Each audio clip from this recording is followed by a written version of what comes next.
पाकिस्तान और आज़ाद कश्मीर के लिए तारीखी लम्हा भिंबर आज़ाद कश्मीर से ताल्लुक रखने वाले फ़ाखर जबरान ने बवकार कॉमनवेल्थ पीस अवार्ड अपने नाम कर लिया, जिसके साथ $2,000 की इनामी रकम भी शामिल है।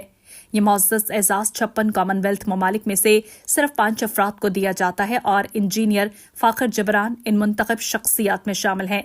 अवार्ड की तकरीब गुज़श्ता रोज़ कॉमनवेल्थ सेक्रेटेरिएट मालबरो हाउस लंदन में मुनक़िद हुई, जिसमें कॉमनवेल्थ सेक्रेटरी जनरल, बरतानिया की वज़ीर ख़ारिजा और मुख्तलिफ सियासी जमातों के नुमाया रहनुमा मौजूद थे।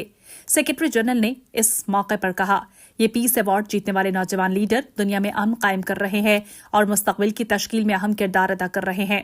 फ़ाखर जबरान को तालीम, टेक्नोलॉजी और नौजवानों को बाइख्तियार बनाने के जरिए आलमी अमन के लिए नुमाया खिदमात पर यह अवार्ड दिया गया। इनके इक़दामात कनेक्ट कश्मीर और kashmita.io जो XR और AI टेक्नोलॉजी में पेश हैं, इस कामयाबी में कलीदी किरदार अदा कर रहे हैं।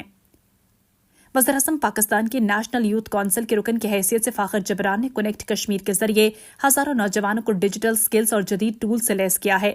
इनका स्टार्टअप कश्मीटा जो XR टेक्नोलॉजी के जरिए तालीम में इनकलाब ला रहा है, पाकिस्तान में वज़ीर-ए-आज़म नेशनल इनोवेशन अवार्ड जीत चुका है और नस्ट NSTP यूनिवर्सिटी में इंक्यूबेट हुआ।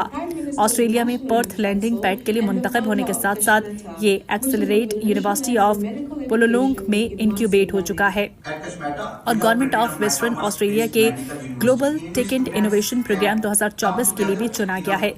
इस अजीम बैनुल-अक़वामी कामयाबी पर अपने रद्द-ए-अमल में फ़ाखर जबरान ने इस अवार्ड को अपने मिशन का तसलसल करार दिया और नौजवानों की तरक्की और आलमी अमन के लिए अपनी वाबस्तगी का इयादा किया। Hina बंगिश, STV news Bhimber, Azad Kashmir.